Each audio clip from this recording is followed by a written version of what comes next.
Oh yeah, baby! It's the Hollywood and Mike show. How's everybody doing there on WMMR DB Rockford, baby? It's gonna be a good one. We got Roadrage coming up later on. He is a special guest for the Hollywood and Mike show. Hopefully, you guys and gals out there are having a good one. Boy, listen tomorrow morning's Motorcycle Madhouse. We're going to ask the question, is my buddy Penguin serious about Bud Light? Yes, that's going to be coming up tomorrow, as well as me and China is going to be talking about Barack Obama, man. Barack Hussein Obama, I guess in his private letters, he wanted to screw a guy. Pretty cool to find out there. So it's going to be something else come tomorrow morning. We got to thank Mikey for being on the Madhouse. He kind of got roughed up a little bit on Friday morning and stuff, but he hung in there. He knows what's up. He's getting a good radio face right now. Radio face. Yeah, Caught radio that. face. Caught that. Okay. Continue. It's a new one. But also tomorrow we got T on. We're going to have some serious discussions about Chi-Town, baby. So what's up, Mike? What you up to? Why you so damn grumpy? All that good stuff. What's going on, everybody? No, I'm having a better day, let's just say. Yesterday I didn't feel so well. I was a little bedridden, shouldn't have, drank so much the night prior, shouldn't have done that. But that's okay. You learn that. You learn that. You know what you should do is China Doll has a trick. What's the trick? She'll get all stupid, get all drunk, and then come home and before bed she'll take a Tylenol, and she don't ever have a hangover. That's smart. I mean, I've always heard, definitely make sure you have a couple of waters before you go to bed at minimum. But I definitely don't do that either. So we got Chase, Nitro, and everybody else in the house. Extreme is up in there. Oh, we got Penguin. Penguin, we're gonna be talking shit about you tomorrow. You know what? Don't I tell everybody? Don't give me ammunition. I tell everybody that, including me.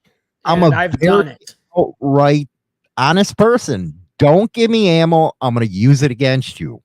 I'm going to make you worldwide on the radio station about your sex life, about your relationship stuff. Look what I do to China all the time. Look what I do. That's a guarantee and a promise at the same time. That will happen. If you give them ammo, he will use it against you. It's done. It's over with. Trust me, I know. Yeah, well, you do know, because you know what? You came on and screwed with me within the first 5 minutes of me getting on, and I was like, okay, it's on now, buddy. It was true. 5 minutes into the green screen room. We weren't even live, and all of a sudden he's like, all right, we're gonna get down today. All right, shoot, I'm gonna hang in there. Can't get a hangover if you stay drunk. I like that answer, but I'm not gonna go ahead and do that. I've got children. So you were out partying yesterday? No, I partied at home, and it wasn't even yesterday. It was the day before. It was the Friday night. That was it. If you're at the house, if you guys and gals want to know how China Doll feels about me when she gets off the air, we got a little clip for you. You piss me off, you fucking jerk. Get on my nerves. Well, here comes Johnny with his pecker in his hand. He's a one-ball man, and he's off to the rodeo. That is so great. That's so great. I saw that earlier and was rolling. You can see China Doll over at China Doll 1973 over on TikTok. Ain't it hard to be a father and party anymore, man? It's almost impossible, and it's really hard for me, especially when I go out. When I go out places, I don't drink, so that's kind of the issue. Like, I can never go out and drink because I'm like the responsible one. So the only time I can drink is like if I'm at home and I have a couple of buddies, or I'm by myself. By yourself, you party, huh? Yeah. Why the hell not? Why the hell not? If I'm by Is that myself, you know what I don't get about you, and I've been meaning to ask. We got Rebecca, a new listener here. I've been meaning to ask you, Mike. You think it's time to shave your palm, dude? Because look at your damn palm. You my can palm. see that on air. Yeah, you just see the hair on your palm. So I got a lot of No, hair. you got to open it. You got to open your This? hand. I Yeah, have no hair there. The hell are you sure talking you don't. about? You masturbate a lot. That's what it Man, meant. no. You're too Don't young for that. spread what you got going on over to me.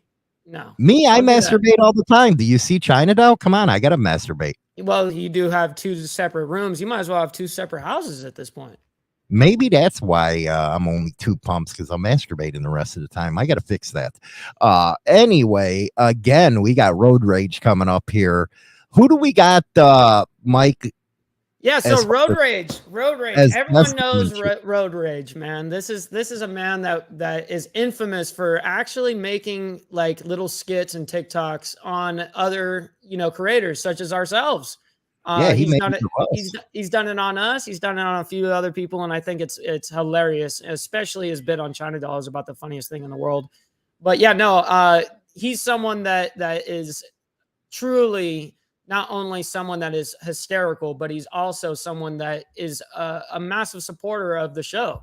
And I like having people on the show that not only support the show, but they're very entertaining. And Roadrage is definitely entertaining.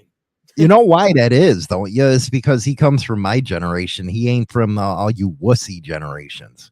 Well, he knows how to joke around where you young kids are like that. Well, honestly, there's not many content creators in this niche that are my age. So you might be right about that. No, there ain't. I feel sorry for you because you're actually beyond your years. I appreciate that. You're beyond your years. You actually can relate to us older guys. But you gotta admit, your younger generation, they can't take jokes like ours. No. They got real soft skin. It's just a sensitivity overload. I guess I don't know. They're just sensitive, very sensitive generation. That even the bikers, man, come on. The millennials, Gen Z, it seems like both of them, they just can't get their sensitivity in order. Now, we're going to be covering this. This is a big story here tomorrow. We're going to be covering this Penguin and Bud Light relationship tomorrow. So what happened? Her name is Teresa. She's a hottie. I love this girl. And I told him, don't penguin it up, because you got the Hollywoodism. Well, you got the penguin type of deal. And I'm going to try to give him advice here because he told me that, yes, they're dating, but they're not in a relationship. Am I missing something here? Is it not the same or no nowadays? In my generation now, I believe that they truly think that that's different. They do. They think dating and being steady or being in a relationship is totally different, which I don't. I mean, if you're dating, they look at it as like, oh, dating, I can date like 5, 4, however many people I want until I lock down into a relationship. That's the way they're thinking. But to me, that doesn't make sense. I've always called it like, if I'm with a girl, I'm dating her. You know what I mean? Well, that's what I thought. If you're porking her, then you should be with her unless you're a player. Right. But that's kind of here. Because you guys confuse me. He's a little younger. And what I worry about, he's not going to listen to Hollywood and Rap the Rascal. And next thing you know, he's going to pop out little penguins. Well, that's how it happens sometimes. It can happen. We got to bring Roadrage in for this subject. We really do. We got to get his take on this. Yeah. I'm real worried about him. I really am. Because I'd have been popping it already. Oh, dang. I would have. Pop, lock, and drop it. That's what you would have done. You do got to worry about you youngins, because I have to admit, my pull-out method sucked. Okay, yeah, that's why I got 5 kids, and I probably have a knock on the door in a year or 2. Hi, Dad. Yeah, hi, Dad, my ass. Where's the DNA? That's what's going to happen. So we're going to bring in our Roadrage here. Introduce him, Mike. Come on, you got all Let's this stuff. do it. We got Mr. Roadrage himself. Everyone knows this man right here. Come on. Everybody knows the road rage. Everyone knows the Roadrage. What's going on, I man? may have earned a reputation. Grandpa, little brother IHOP, I appreciate you having me on. I like that. I like that a lot. That was I clever. can't say anything. I'm older than Hollywood, so. Damn, you're ancient. You're like a dinosaur, like Chinatown, man. She getting old. She is, I think, she's what, like 3 days older than me, something like that. It was right there. I was teasing her about always being older. Damn, She's like is 3 or older. 4 days. Damn. So yeah, that's been mentioned a few times to her that she's older. I'm not That's going to let her really live that funny. one down and forget it. So And So I what can't believe ra- you say that with your age, you know, and then you're riding the bike that you ride. That's insane to me. and I had to give up my sport bikes. I couldn't stay leaned over like that anymore. I had a bad shoulder, and about 30 minutes on it, I was like, my arm was going numb and couldn't feel my hand. So I'm like, what can I get that'll go as fast as a sport bike and still be comfortable? So then I moved on to naked bikes, and you saw the ridiculousness that I'm riding now. So, Yes. Oh, we're gonna which have I to just did pick 200 miles on that today. So Yeah. And but That- did you do it in a single hour? You know, I mean, that's no, what the thing we does. I was riding with a couple other guys, and I was in the back. They always put me in the back, so I'll stay responsible. Yeah. See, I it sounds like can't you go- got a they're like, yeah, crazy throttle they're like- hand. Road rage isn't allowed to lead anymore. So that went down like one time. So Mhm. and they Now were like, no. I'm gonna get you in this conversation. I need somebody who's elderly like you to help give this man advice. Now, Penguin, I don't know. I think he's like in his upper 20s or 30s or something. And the reason why we call him Penguin is because he looks like a penguin. He wears a penguin suit. But he has this issue where he has a nice looking girl, really outgoing, really funny. I really like her, so I approve of her. Mhm. And he's going and saying that he's dating her, but he's not in a relationship. What does that mean to our generation here?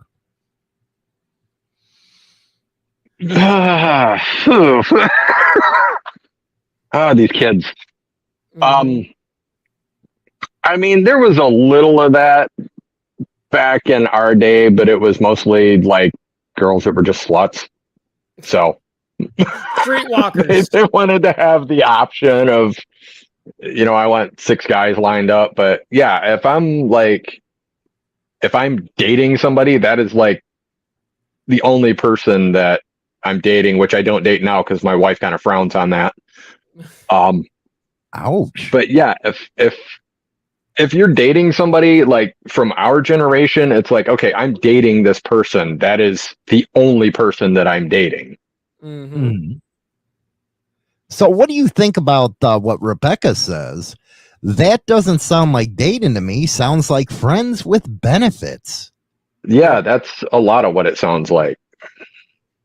I think Is a lot friends of this generation definitely needs some sort of like, I can't just have one here. I need to have it lined up just in case. Like they have like It's- 3 or 4 backups. I mean, some things you have a backup plan for. Some things you just got to kind of take the chance. I think a lot of it, and not to sound like the old guy that I am, but our generation didn't have that overwhelming need for attention that it seems like the current generation has. And trust me, I've got 3 kids. They're, 13, 11, and 4. Can't guess which one of those was a surprise. So you'll pull out. Phone You're rang pull- and it startled me. Yeah, the road rage don't have same pull out method as mine. Oops. Mm-hmm. Yeah, mine didn't That's how I work got very well 5 either. kids. Yeah, 5 that's how is I. a lot. Yeah, tell me about it. Yeah, well, at least 2 of them are planned. Well, there you go. I like the ratio odds on that. I like the ratio odds. But yeah, no, I definitely find that to be very interesting. Now, to go back to the naked bike thing, you now have actually told me that you were in, now you're kind of thinking about going from the naked bike over to the Harley, and Oh so, no, it would absolutely be an addition. oh yeah, oh, so to be an addition, it wouldn't be like a swap out for. No, the MT that I've got now has earned a permanent spot in the garage. No matter what comes and goes, that bike is staying. I started riding in 1978. I was 5 years old. I was on a Yamaha JT1. I've ridden, I mean, literally my entire life, everything from hardtail, choppers, 10 over springers, 1000cc factory race prep, Wow. leader bikes and everything. And this stupid little MT-07 is the most fun bike and playful bike that I've ever ridden in my life. It has a personality that cannot be described. It's like a lot of bikes, you ride them and it's like, it feels like very serious, especially like in the sport bike world. It feels very serious, and in some cases, like it's actively trying to unalive you every time you go near the throttle.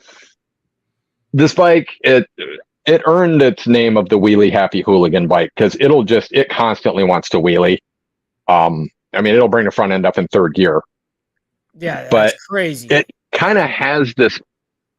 I can't describe it. It sounds stupid, but it reminds me of that playful puppy when you come home, how it just always wants to play and do dumb shit. Mm-hmm. That's the puppy. That's the best way I can describe this bike, because it doesn't matter who you are. It will bring out the absolute hooligan in you every time you get on this bike. Rebecca wants to know, Road Rage. We'll let you hit this one. Can someone explain what a naked bike is? A naked bike. Think of it as a traditional sport bike, but instead of the low clip-ons, it has like regular handlebars in a more upright seating position, so it has lower pegs. So you're not leaned over like a sport bike, but you're not like completely laid back like you would be on something like a Dyna or a Softail or something like that. It's like a sport bike without fairings and a more comfortable riding position. Mm. Now, I've So if always you known look them up like to be kind of like the frame is lighter, like everything is lighter on the bike. It's only utility that they have pretty much on there. That's what I know naked bikes to be. But I'm kind of ignorant on the subject. I really don't know sport bikes. I've never even sat on one or a naked bike. Yeah, he's a Dyna bro. So yeah, yeah, I think everyone knows that. So I got a buddy that's a Dyna bro that lives across the street from me. So see, they're around Hollywood. They're around. They're not just over here on the West Coast. The naked bike is just kind of like strip it down, the stuff off, all the extra plastics and stuff like that. That's right. But keep it light. This bike, ready to go, even with my stunt cage on it and a full tank of gas, is like 390 pounds. Dude, 390 pounds? It's nothing. Yes. That's nothing. Which is why no wonder why it wants to wheelie on you. I mean, you don't even have to clutch up. It doesn't even. No, it'll power wheelie in third gear. Just power wheelie, boop. Yeah. And the thing is, it doesn't make that much power. It makes, when we had it on the dyno, it was like 74.9 horsepower and 52 foot-pounds of torque at the wheel, but it weighs nothing. Power to weight ratio is what gets you. That's why you can go 220 miles per hour on that thing, You put that power into something like a street glide, and it's like you can walk faster than that thing because there's so much weight. But take that street glide motor with all that torque, drop it in a naked bike. I can only imagine. I'm getting an idea, Mike. Yeah, no, right? That almost sounds like something crazy. It's I am thinking a naked bike is a bike with a blonde on the back. Yeah, right. That works too. That'll work. We'll call that the naked bike. We can long shingles on tight. You're good. What got you into all this stuff, Road Rage?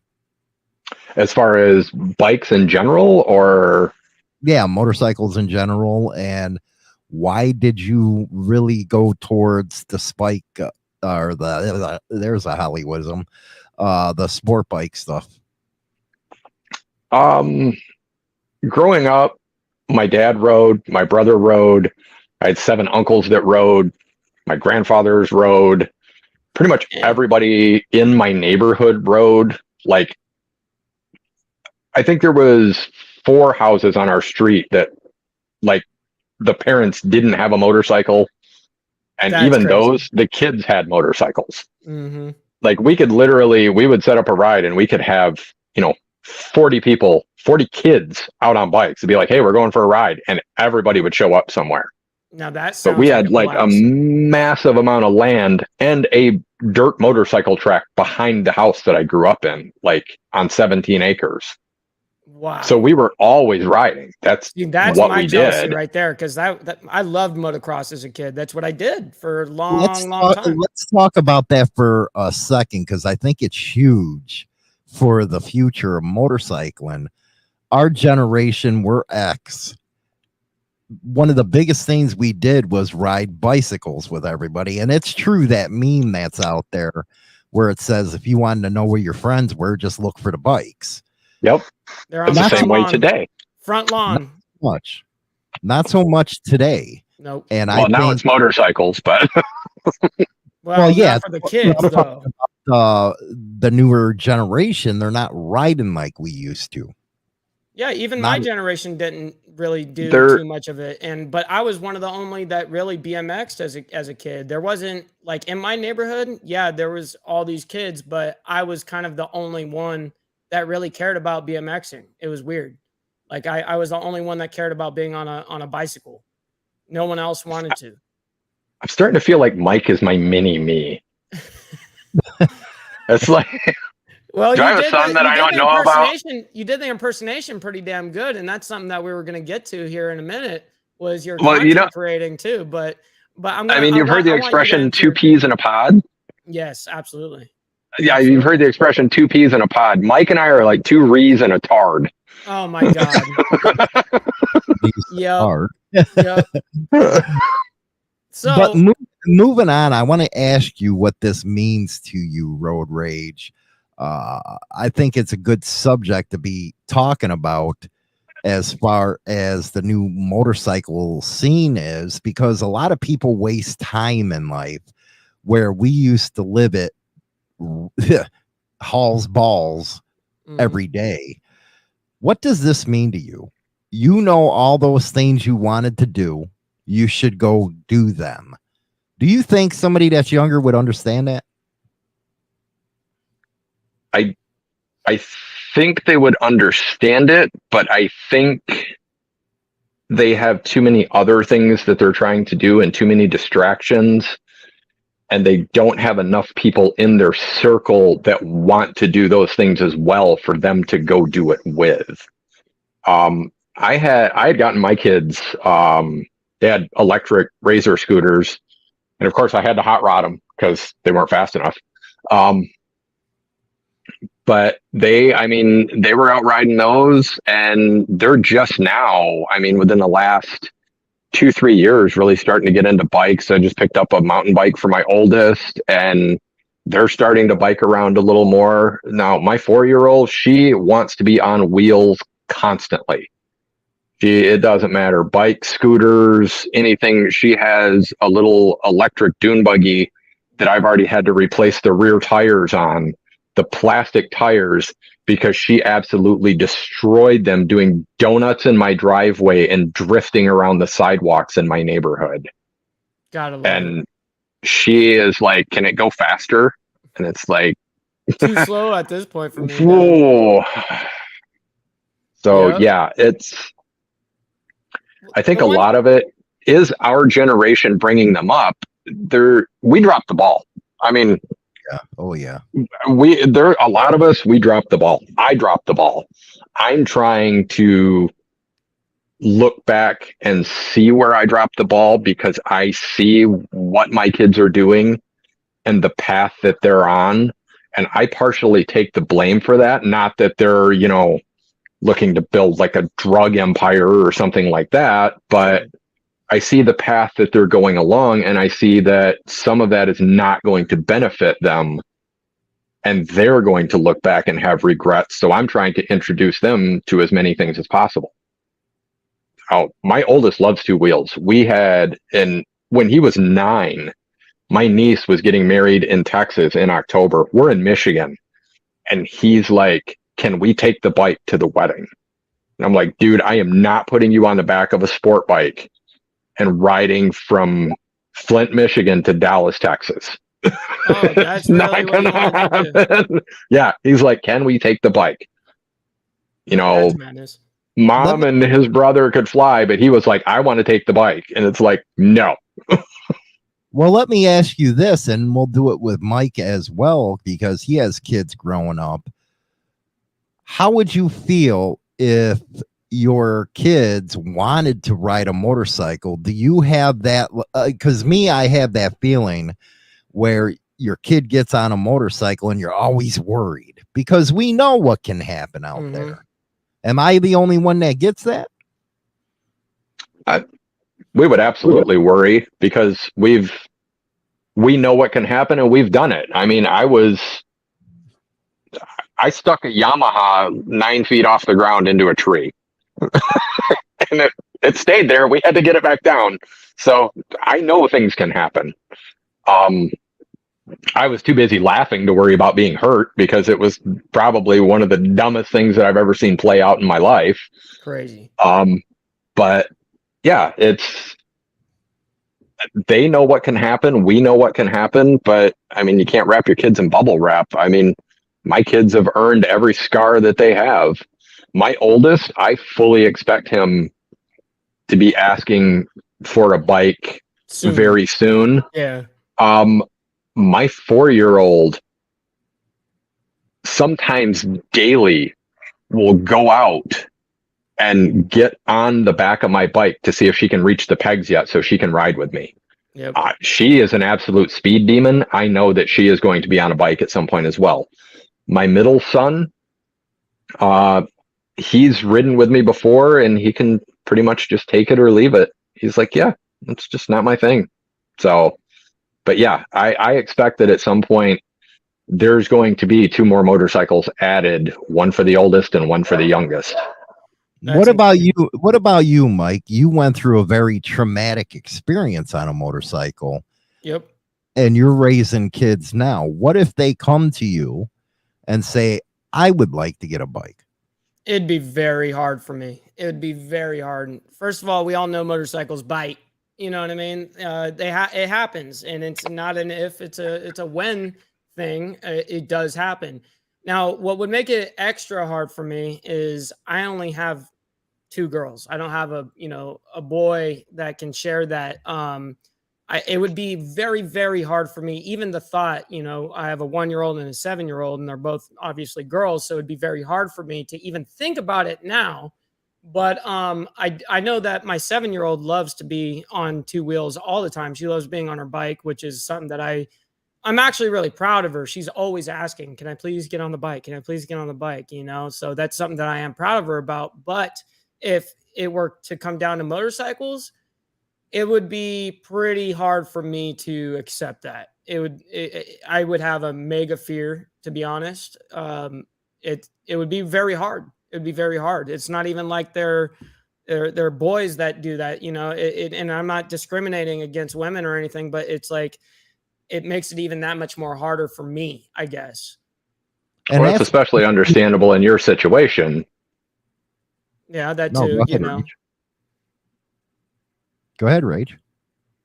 No, I was just saying that's especially understandable in his situation. I mean, having experience firsthand the things that can happen that aren't your fault. Right. But it's totally out of, it had nothing to do with me and what my actions were that day. Those were perfect actions. It had all to do with somebody else. And that's my true fear. It's not even for my own fear of myself when I'm out there, because I'm not really thinking of that for myself at that moment.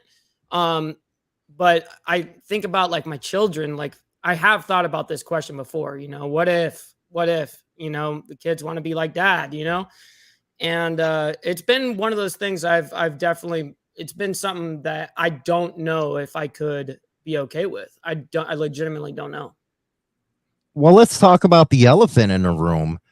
When Rage and Me was coming up, women writers weren't prevalent. They're more prevalent now than ever before. And I think they are changing the scene for the better. But you're right, Mike. You do have daughters. Mm-hmm. And most of the time, the women Rage seem like they're going towards the sport bikes. And some of them women can ride better than us.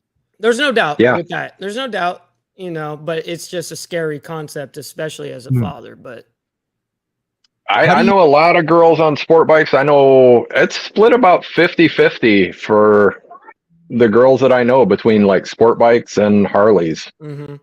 I know just as many on like, you know, 600 and 1000 cc sport bikes as I do riding everything from Sportsters to, you know, but one's got a Road King. So, yeah, I mean, and she's like 5'3". Dang. Can but hold up a bike that heavy. What do you say to the naysayers? Because I used to be one. I used to be a big naysayer just because of how we game up in the atmosphere about women riding their own motorcycles now and how they're helping the scene. I think anything that expands the scene and gets more bikes out there, gets more attention on it, on the issues that bikers face. You know, the more mainstream riders we get out there and everything else, the more bikes we get on the road, the more I think it helps, regardless of whether it's, you know, men, women, or anybody else. I love to see more bikes on the road, regardless of who's riding them. Mm-hmm. Well, one thing that Mike, I used to do, and it just recently ended in the last couple years, was I was so, this is for Rage too, I was so afraid to have China Doll on the back of my bike. Yeah. All them years, because we had the younger kids. And I always felt if something happened to me, at least she's still there for the kids. Yep. Did you feel that way, Rage and Mike? I've had that conversation as recently as a month ago. Mm-hmm. My wife does not like riding. She's not a fan of bikes at all, honestly. That's probably the one thing that she would change about me. But that's, I mean, that comes with me because that's obviously been my entire life. That's just part of the package deal. She works as a physical therapist, so she never really sees the good side of bikes. She just sees like the aftermath of when it all goes wrong. Yep. I took her around the neighborhood a few times and she was okay with it. She went on the road with me one time, and I swear to you, I was riding probably slower and more gentle than I have ever ridden in my life.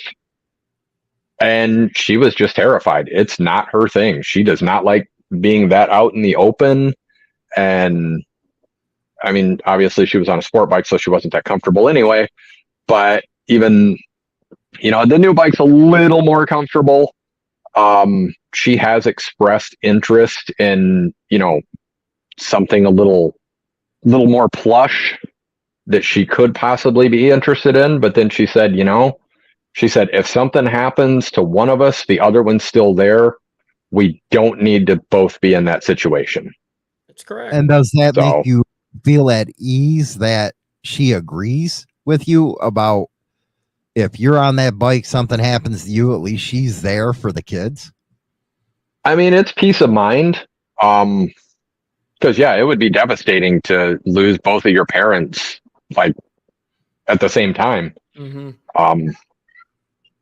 But yeah, I mean, it does kind of set your mind at ease. Like I would have no problem with her riding if she wanted to ride on her own. I think that I know that that's not something she would ever do, but I think it would be a situation where we would probably never get to ride together because she'd be like, if something happens to one of us, somebody needs to be there. So I'm going riding. You stay home. I'll come back. You go ride. That's But- crazy. Right.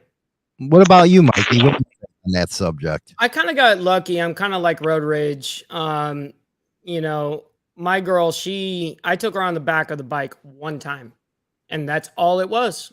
She was like, this is not for me. Like, she never was. She didn't come from the motorcycle scene. You know, she doesn't care about these bikes. She doesn't care about this topic or these events.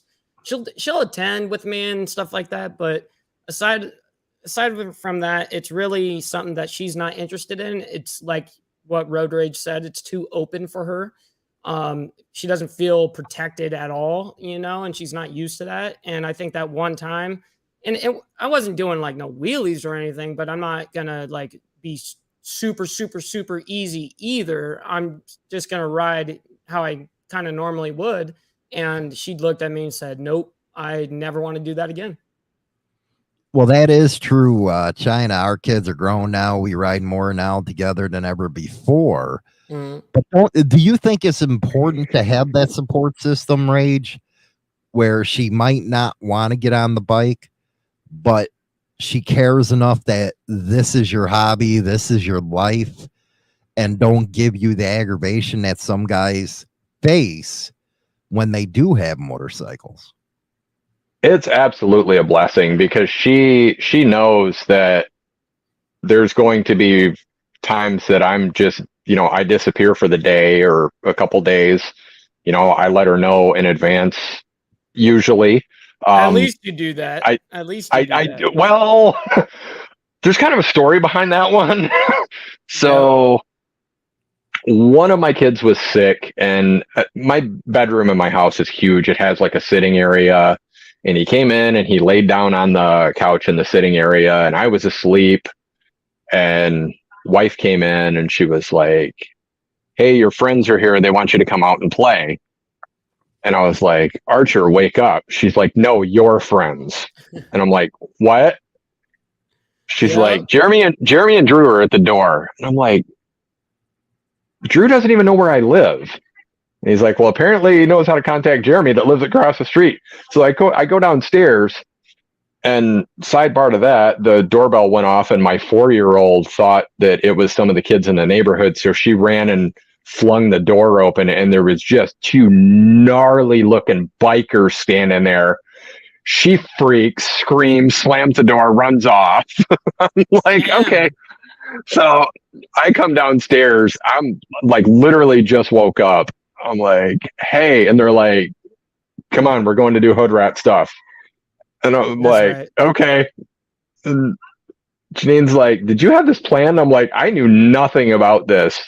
And she's like, okay. She's like, so when you coming back? I'm like, I have no idea. She's like, where are you going? I'm like, I have no idea.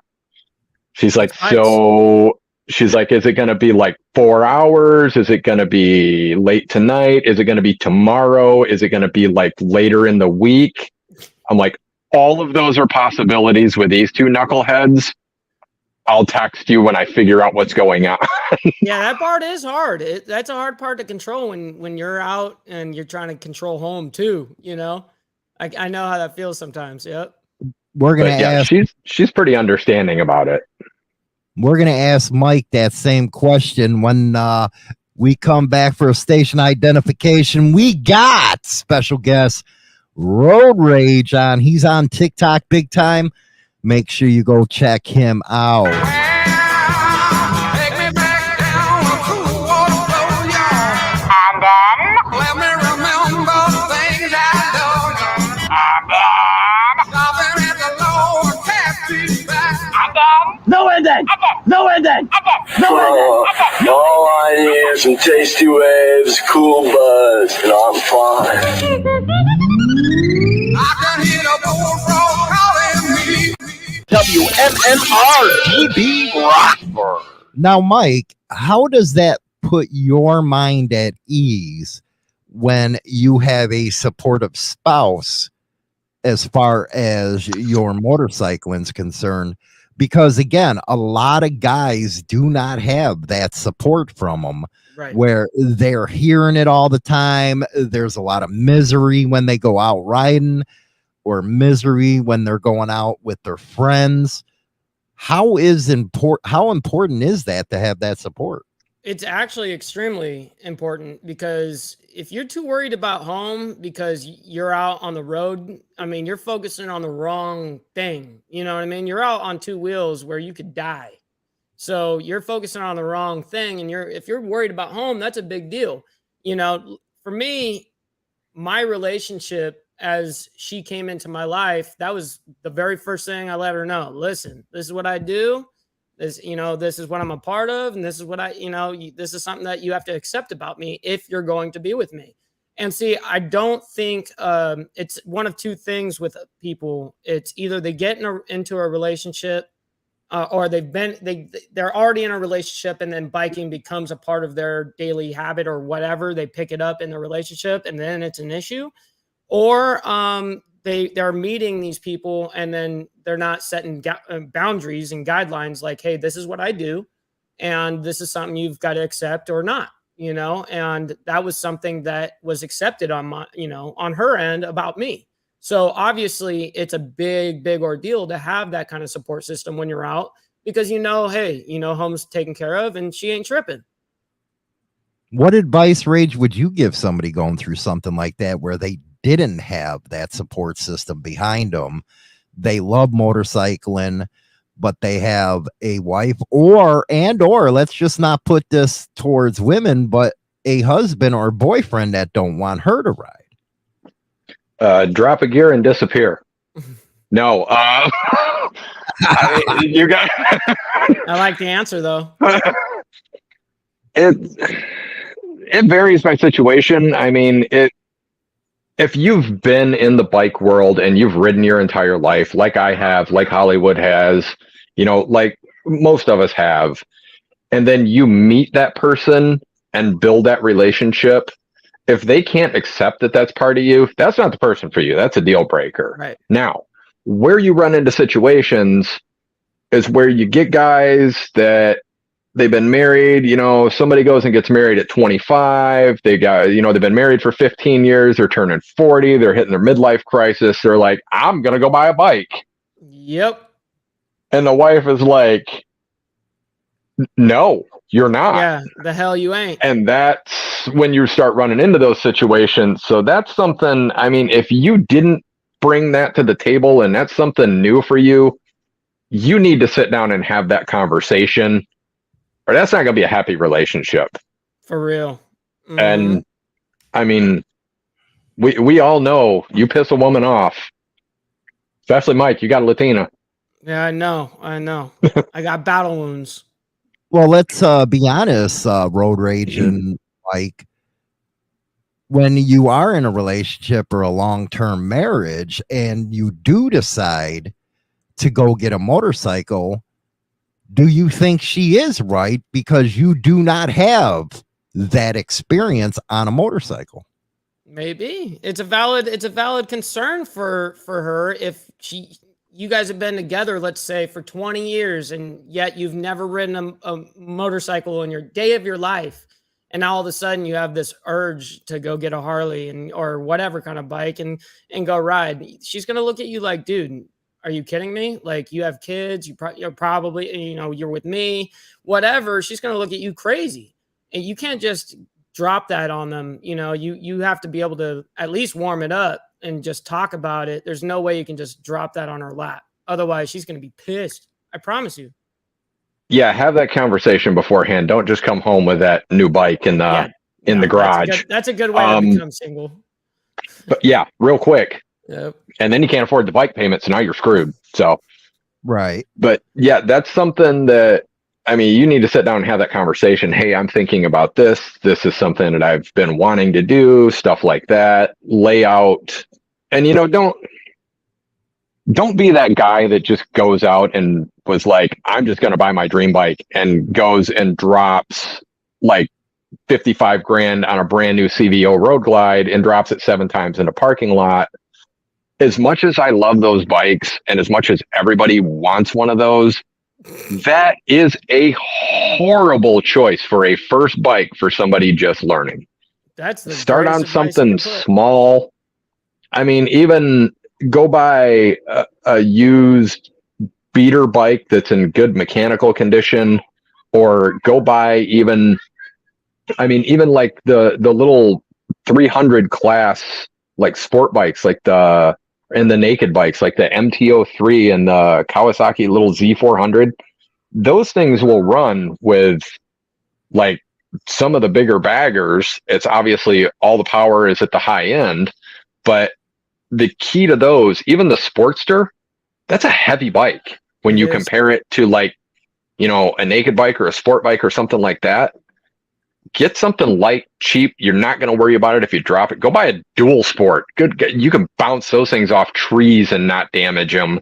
All you're going to do is scrape the plastics up a little bit. Soft plastic. Right. You go spend $30 on Amazon. You replace them. And a lot cheaper. Learn to ride and show that spouse, hey, I can ride responsibly. I can do this. I can be, responsible on this. I'm a good rider.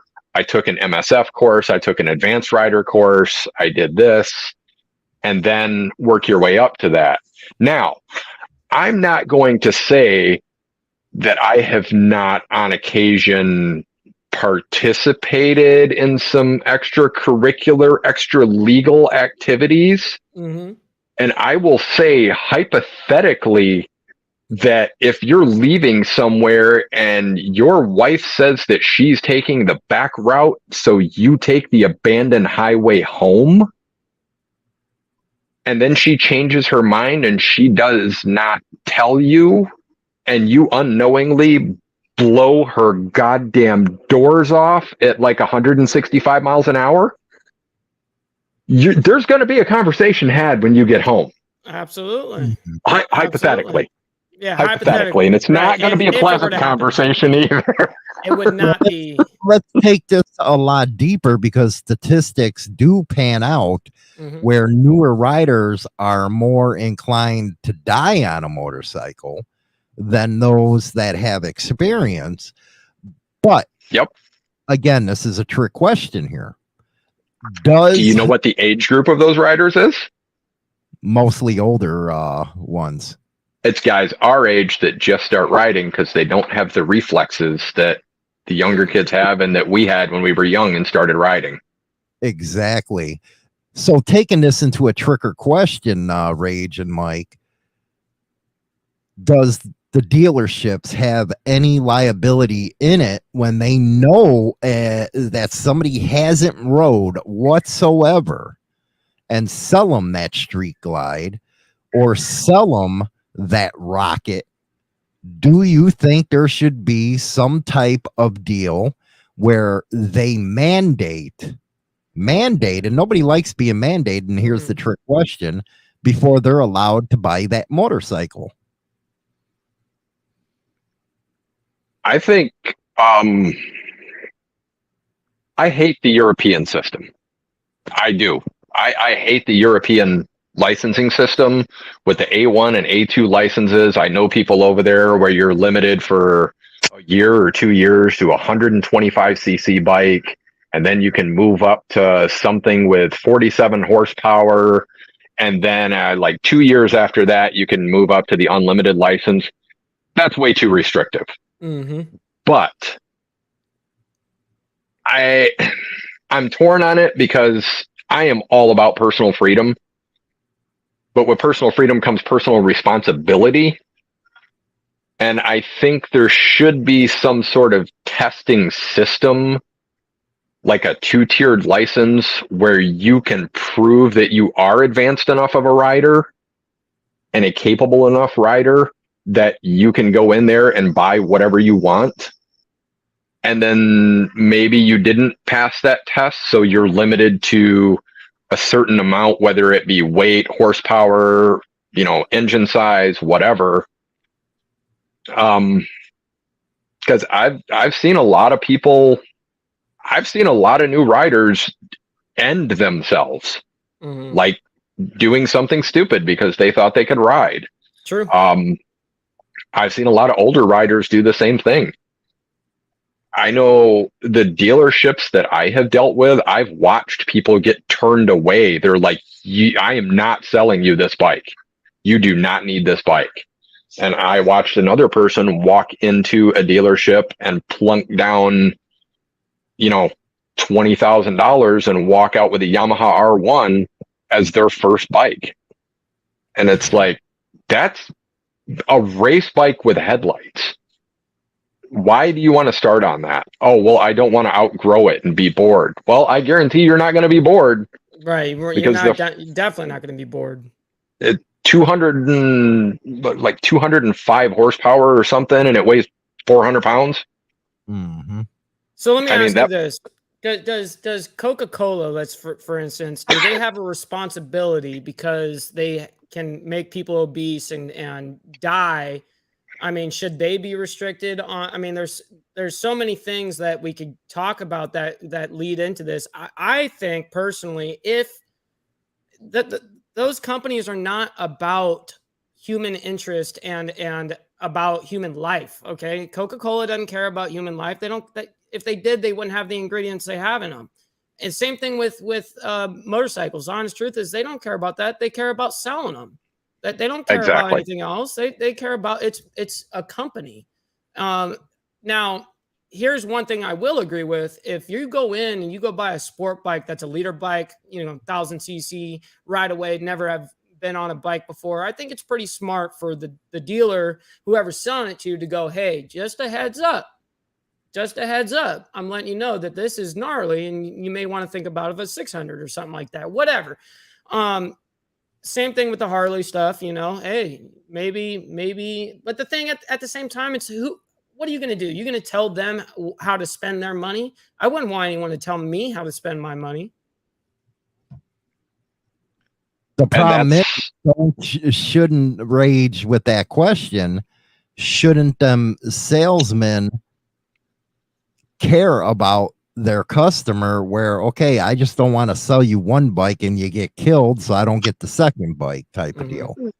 Yeah, you sell somebody pretty much a race bike with headlights and you may not have them as a repeat customer.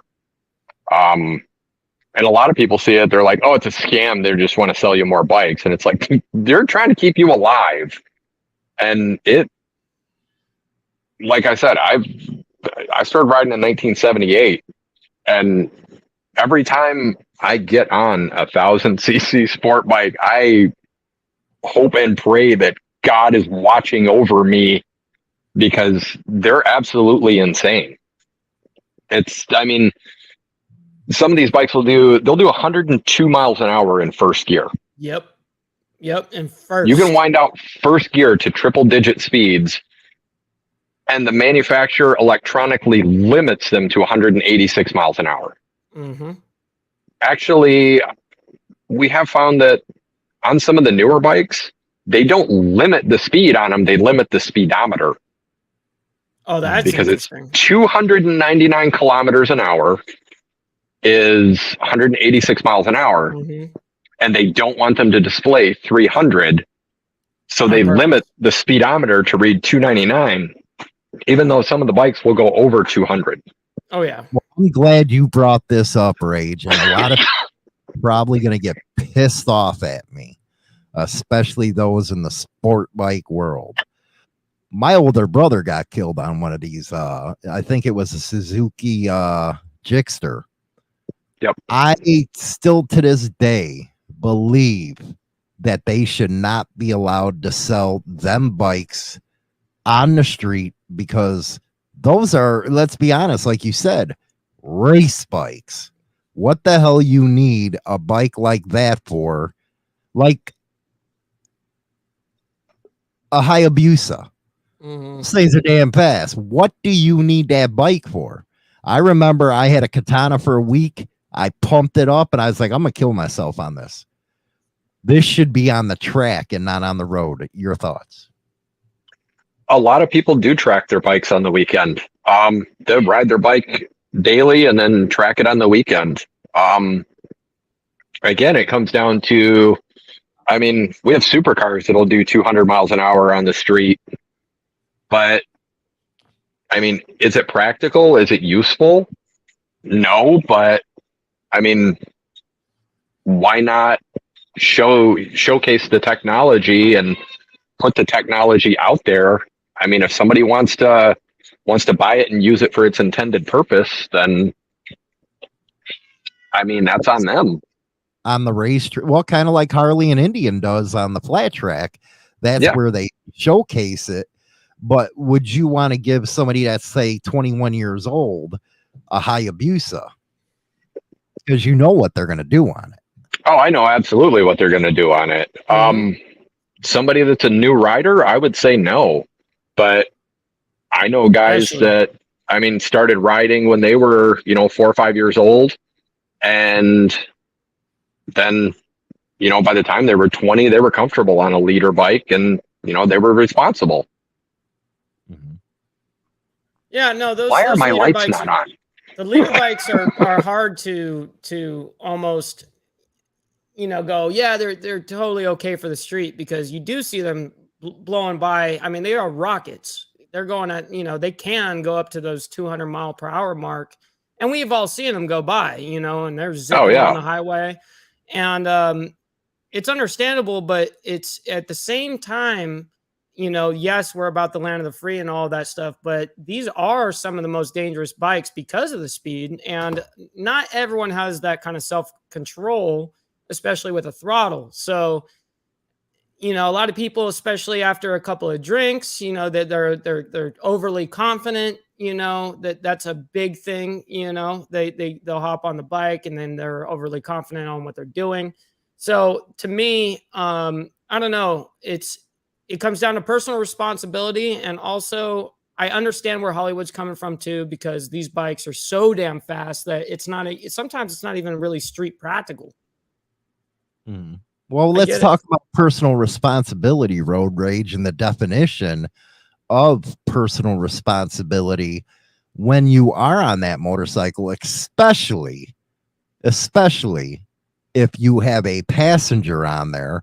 And as I cover biker news and stuff, I see it all the time where you had somebody get out there, get drunk, have a passenger with them, and both of them end up killed. Yep. If you want to go out and do something stupid and take yourself out, go for it. Don't take anybody with you. When you have another life that you are responsible for, you better be the most responsible that you've ever been. And that's, we're gonna let Rage answer that question as soon as he gets his lights on. Yeah, give me a second. I don't know what happened. All my lights, I lost my lighting. So I'll be right back with you guys. Live here.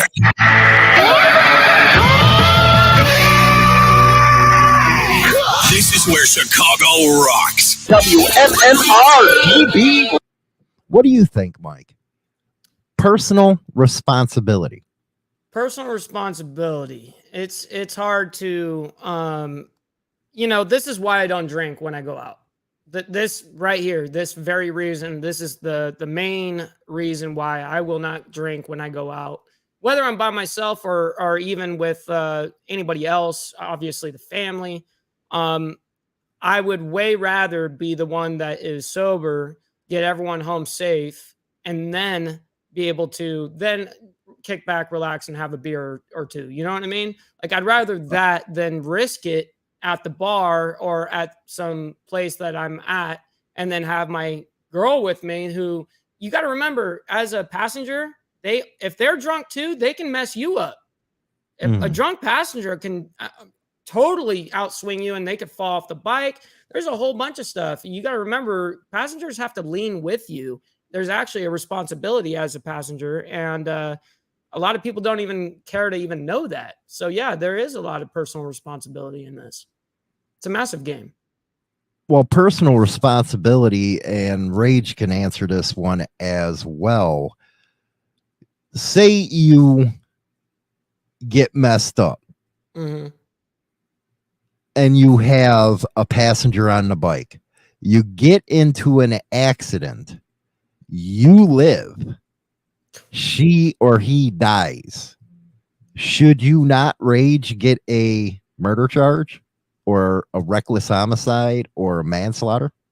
Absolutely.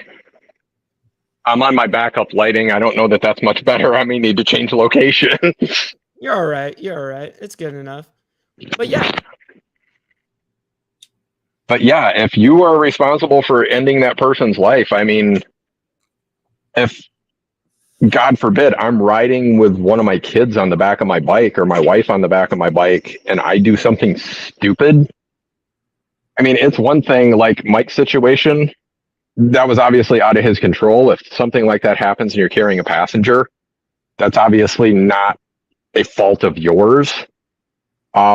But I mean, if you're out doing something stupid, doing highway pulls in the middle of the night and smack into a truck, and you were responsible for ending that person's life, then absolutely you should be charged. That's all on you. it is. It's something that What you're going to about have to hey, agree or What about this one, Mike? What about this one, Mike? You're out at a bar and your friends are pressuring you to party. What accountability should they take as a so-called friend, knowing that you're on a bike, but pushing the whiskey, pushing the beer on you, having those a good aren't your those aren't laughing your fun. real friends right there. If they know and you tell them straight up, hey, I ain't drinking tonight, your friends are going to respect that. Your friends are going to be like, all right, cool, like we know what time he's on. It's the people that I don't know, they feel insecure so that they need you to drink with them or something like that. Like I don't like I've never fell for peer pressure. That's why I've never stuck anything up my nose. I've never put myself into those situations because I've never been able to be peer pressured in high school. To this day, I have never been able to be peer pressured. So that comes with strong will as well. You know, you have to have strong will. Do you think road rage that a lot of people have that strong will to say, you know what? No, I'm riding on a motorcycle. And I think the reason why I'm such a stickler for this is because of all the hit and runs that are happening on motorcycles. But at the same time, we got idiots out there that get drunk on the motorcycle saying, oh, I drive better when I'm high or when I'm on, I'm drinking a beer. I hate that. Yeah, Ignorant. I can see it like the group that I came up with. I mean, there's 50% of them are just like me. It's like, I don't care about your peer pressure. I'm going to do what's best for me. And then others, I mean, some of them are not here. You're just like, hey, why don't you do this? And they'll be like, okay. And yeah, a lot of them aren't here anymore. Mm-hmm. Let's talk about from doing things like that. Let's talk about motorcycle safety, you guys. Mike, what kind of course or training, and especially after what happened to you, should the driver's ed start these kids that are 16 off about motorcycles? It's hard because there's not a lot of 16-year-olds that are showing that kind of interest unless they're that bike lifestyle. Oh, I'm doing not talking about thing. motorcycles. I'm talking about driver's ed where they're getting their license I and understand. how to watch out for motorcycles. Well, yeah, no, it's funny because I remember taking my driver's course when I was 15 and a half or whatever it was, and there was never once ever really any talk about looking out for other motorcyclists. Like it was always look over your shoulder, make sure you see that you don't, you got your blind spot, make sure it's open and clear. But they don't really talk about anything to do with motorcycles, to be quite honest. And it wasn't that long ago that I did this course, So it's a lot different because I also have my M1 and I know the difference between the two courses. Obviously where you do the studying in, before you do the on the track or whatever, they actually care about what you learn there rather than over at some sort of, normal car course, whatever, DMV. They don't care. They don't care about some other motorcyclists. They don't talk about it. What about A-bait rage? Do you think, and I bust on them all the time, A-bait, because the grass clipping stuff really gets to my nerves. God. It really does. It gets to my nerves. Don't you think they should be spending time on a issue like this? I know May is Motorcycle Awareness Month. Okay, that's once a year. Why don't you get a program into these driver ed places to teach these kids who will be driving for the next 60, 70 years how to look out for a bike?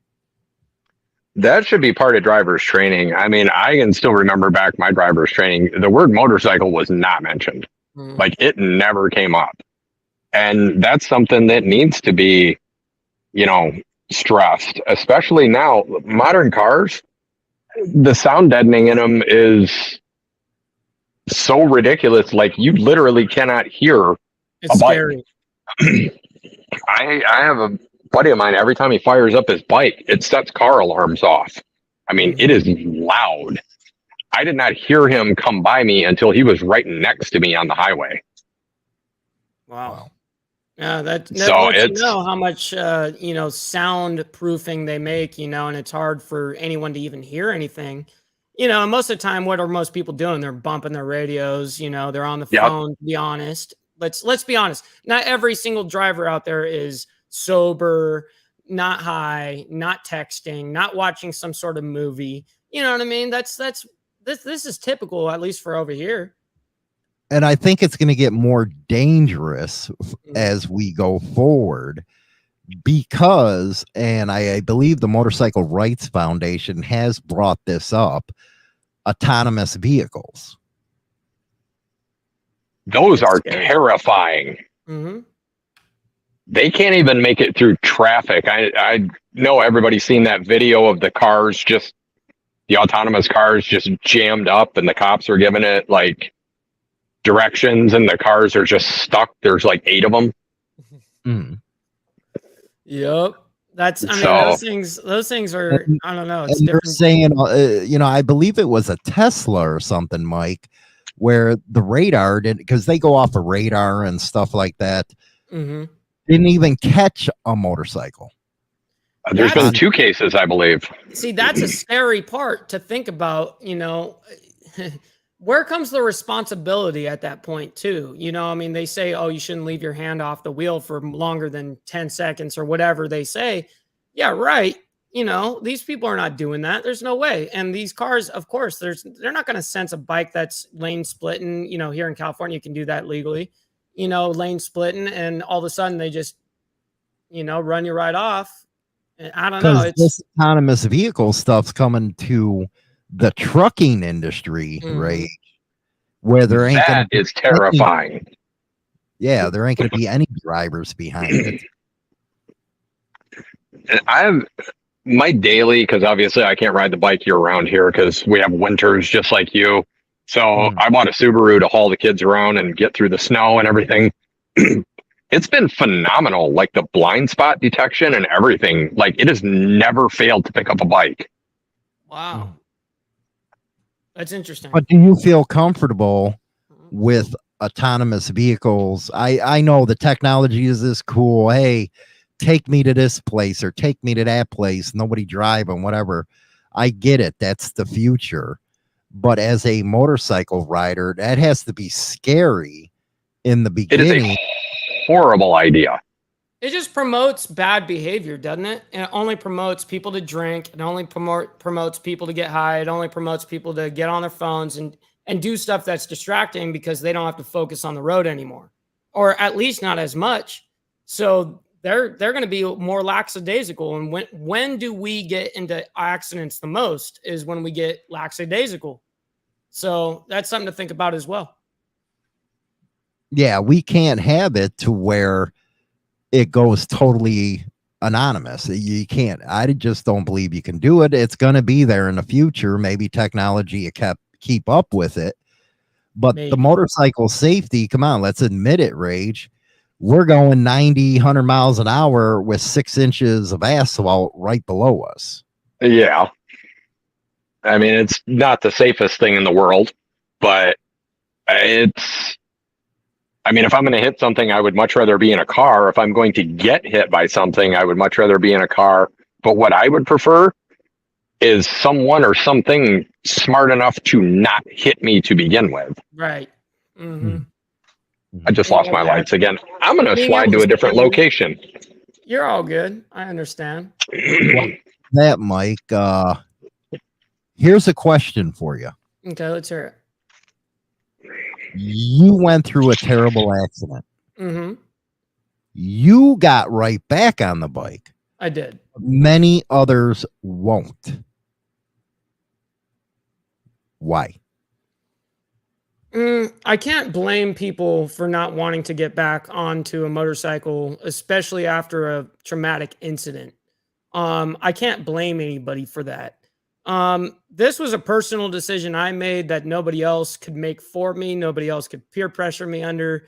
Believe it or not, everyone kind of wasn't really down for me to do it when I did it because I did it 30 days out of the hospital. That's what I was just going to ask you. Yeah. How did your mother take this? They both wanted to like stop me. They both wanted to instantly stop me and say, enough is enough. Stop. You've already done enough, and to this day, it still is something that bothers my parents. I'm not going to lie. It's something that worries them extremely.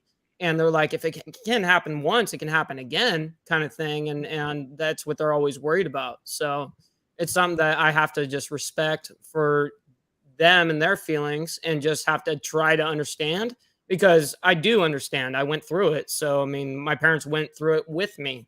So I know how they felt and it's terrible. It's terrible. I would never if I saw that happen to my child, I don't know how I would personally deal with it. Mm-hmm.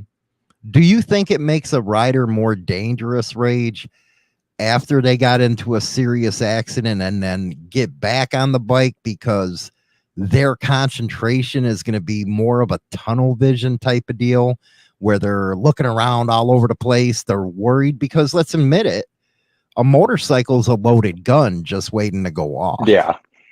Mm-hmm.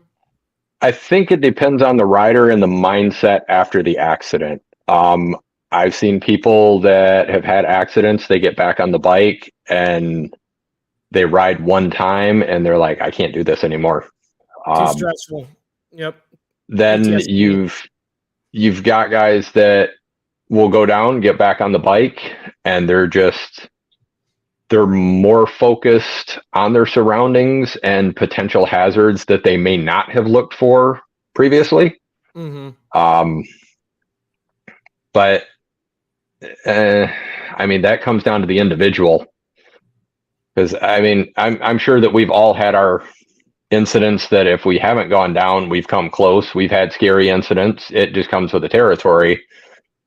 If you look, there's potential for a single incident to have taken you out every time you ride generally.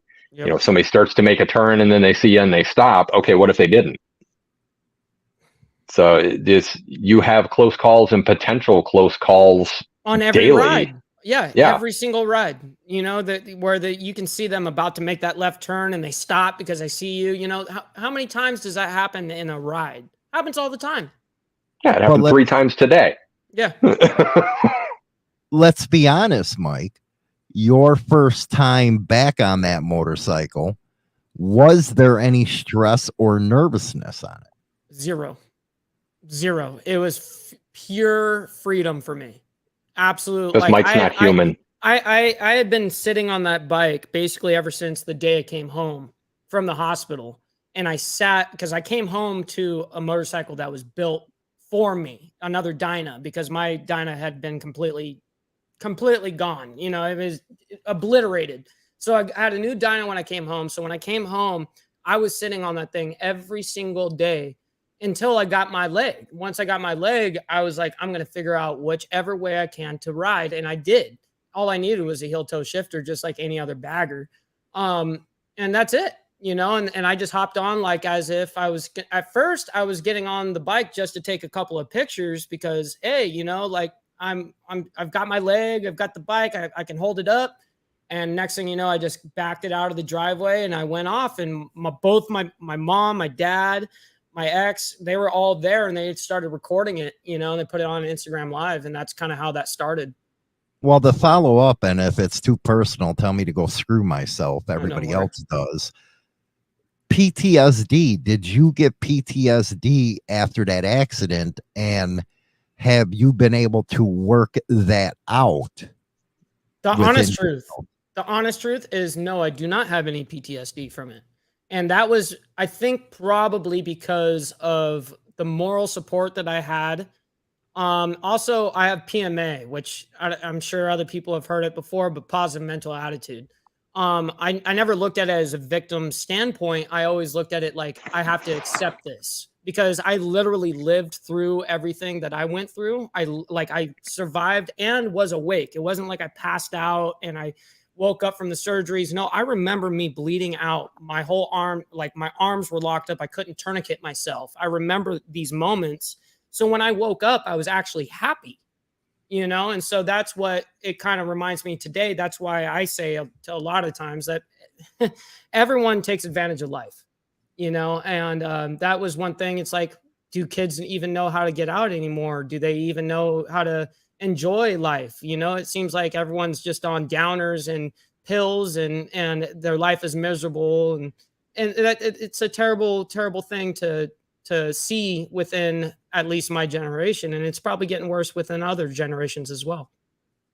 Rage. Let me ask you this, Mike. Go ahead. So you had a new Dyna built and it was there waiting for you. Correct. So that was something to look forward to. Yes. If your Dyna had been rebuildable, you would have had to rebuild it and you would have had that wrecked Dyna sitting there staring at you every day. Yep. Do you think that would have changed anything? No. To have that constant reminder there? No, because I actually went down on the second Dyna that I have. I went down on that too, and I stuffed it underneath a 4Runner as an amputee on a club run. Yep. Do we need to keep Mike away from Dynas? I know. Is that the issue? Do we need to get Mike a soft tail? Everyone's like, listen, we got to wrap this guy with bubble, a whole bunch of bubble wrap. Trust me, I've heard it all, and yes, California is nuts. And I did do that. And I did damage that bike pretty good, but I did rebuild it and it's fine now. But it took a long time to do as well. But so, no, I don't really think so. What about this, Rage? What role does confidence, how big of a role does confidence make when you're about to get on a bike? It absolutely makes a difference. If you are not confident on that bike, you are not going to ride to the best of your abilities. If you're not riding to the best of your abilities, you're going to have a real bad day. Yep. That potential is there to have a real bad day. If you are unsure of yourself and what you are capable of, I mean, you need to leave the bike parked that day. If you're, unsure of yourself, if you packed your own parachute and you go skydiving, you're unsure of your abilities to go skydiving. Are you going to be more nervous if you packed it or a professional packed it? Right. You have to have that confidence to get on, or otherwise it's not going to work for you. So listening into your gut feeling, Mike, is one of the most important things about getting on a motorcycle that day. Yeah, no, I've actually done that. I've done that where I was about to go and do my own thing, blah, blah, blah. And then my gut told me, do not ride today. Yep. Just don't. I don't know what, it wasn't like there was a lack of confidence. It just told me, my gut told me, do not ride today. And I didn't. I don't know if there was anything that saved me out of that. I have no idea. But for some reason, it was like something that I trust my gut 1,000% of the time. I listen to it every time. So if it tells me don't do it, I'm not going to do it. And there should be no shame in that, by the way, guys. If you guys aren't like in the right mindset, mind frame, whatever, don't hop on that bike if you don't want to. You know what I mean? I understand. I don't think there's a rider out there that hasn't experienced that. And if you listen to a lot of people that have had accidents, have had offs, have had situations happen, a lot of them will tell you, something told me not to ride that day, but I did it anyway. Yep. Every time. And I've heard that too. And that's kind of one of the big reasons why I've trusted my gut about the motorcycle stuff, especially. Yep. Yeah. Last topic here, because we're running on 100 or an hour and 20. Motorcycle safety equipment, from helmets to the new body armor that they got. Where do you fall in on that, Rage? When I ride, I have a set of Icon motorcycle boots. They're just over the ankle boots. They're super protective. They've got ankle armor in them. The sole is reinforced so the foot doesn't bend and break. I have a set of Revit Philly 3 riding jeans. They're Kevlar and Aramid. They're triple stitched. They have CE armor in the knees and hips. Wow. I have an Icon Contra jacket that I wear. I have dedicated motorcycle gloves, not just like mechanics gloves or anything like that. And I wear a Shoei RF 1400 helmet. Dude, you're ready. So for the I'm slide. already old and I'm trying to stay around for a while more. I've been off a bike. I've come off a bike quite a few times. It comes with, I mean, obviously dirt riding and stuff like that. I know what happens coming off a bike at 30 miles an hour on the gravel. So you figure what's going to happen at 80 miles an hour on pavement. Nope. I'm geared up every time. You're ready for the slide. That's for dang sure. So basically, Mike, the new generation of riders are more safety conscious than, say, where Maybe. I'm at, with just a leather vest or something like that. And I do like the fact that people are more safety conscious. And I do like the fact that companies are coming out with this different body armor and stuff like that.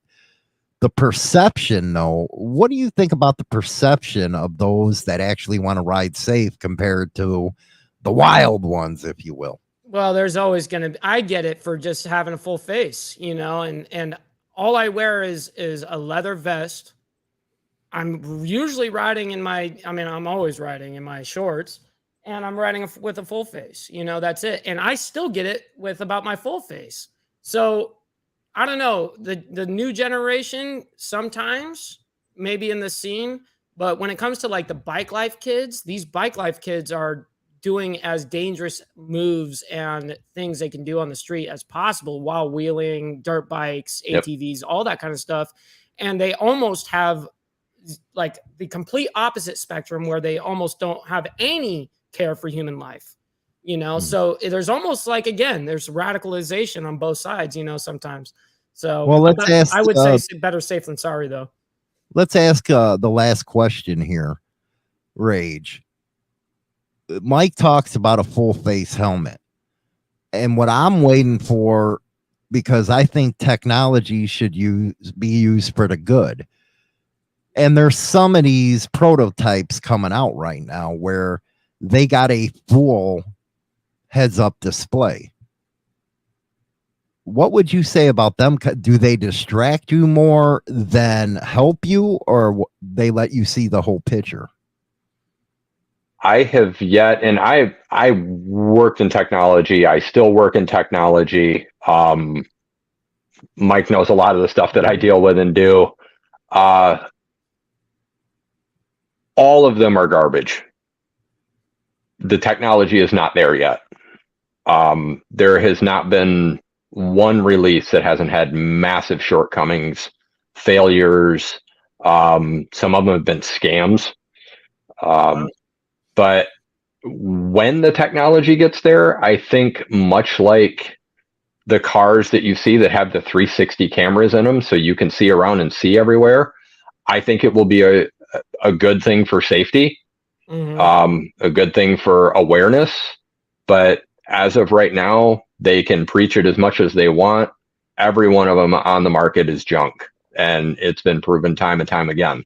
Somebody will get it right, and when they do, it will be the next evolution in technology, but it's not there yet. It's kind of in the beta testing phase, much like self-driving cars that can't get through an intersection. Well, as a true Dynabro, do you think, Mike, that's going to take attention from the road, because you're going to be scanning everything? Yep. And to me, I don't know. Speaking as a true Dynabro, I think even a radio is too much. You know, I think if you got a radio and you're playing with your radio too much, I think that's too big of a distraction. I mean, to me, I'm all about utility. I'm sitting there scanning the road myself with my own two eyes. I trust my two eyes over any heads up display, any of that crap. I don't care what any of that technology is telling me, whether how fast I'm going or any of that. I don't care. I'm going to look down at my speedometer, and I've been doing it for years. It's proven to be safe, so I have no problem looking down my speedo when I need to. It's no big issue. But they make it, you're looking away for half a millisecond, and that's all. No, dude, like, it's okay to be able to look down at your odometer once in a while. You know what I mean? Well, damn, man, what a damn good show, Yeah, man. that was a lot of stuff. Rage, you're always welcome back on here, man, because these are the type of conversations I like. I like having a little fun in the beginning, then going into some serious stuff like this. Very important. I would love to be on anytime you want me, and hopefully I'll have the lighting issues solved by then. or the new room finished. So there you go. We got to get you a mic in there and stuff. Yep, that's right. A podcast setup. But I think it's very important for those that do ride, Mike, that they do be careful out there. There's a lot more cars, a lot more distractions, and you got to be safe. You just got to be safe, especially when you got another life in your hand with somebody riding behind you. But what would you be your final thoughts on this? Overall, you know, it's not really going to be necessarily 100% always your fault. You got to remember that these guys out here don't care about your life. They're not even thinking about your life. So just remember, look out. Each car has body language. Pay attention to that body language. They literally have body language if you pay attention enough. I think every biker knows what I'm talking about. Pay attention to those little things. Trust your gut. And I don't know, man. If you're really about this life and you love it, you know, try not to overthink it, because at the same time you can freak yourself out, you know, and freaking yourself out is no bueno on the road either. And also, to get back on to the very beginning of where we touched on, make sure your old lady ain't screaming at you while you blowing up your phone while you're freaking riding. And the whole time your phone is blowing up because your old lady's unhappy with you. You know, that just sounds like a recipe for disaster, especially in that. And put on top of that, you're wearing either no helmet or no gear, or you're wearing a half dome or something like that. Dude, recipe for disaster. Well said. We'll see you next Sunday right here on Insane Wheels by Mike Ball. We thank our special guest, Roadrage, and all his support that he shows. That's the right. Madhouse and Insane Throttle Biker News. Y'all be safe out there. Watch out for crazy.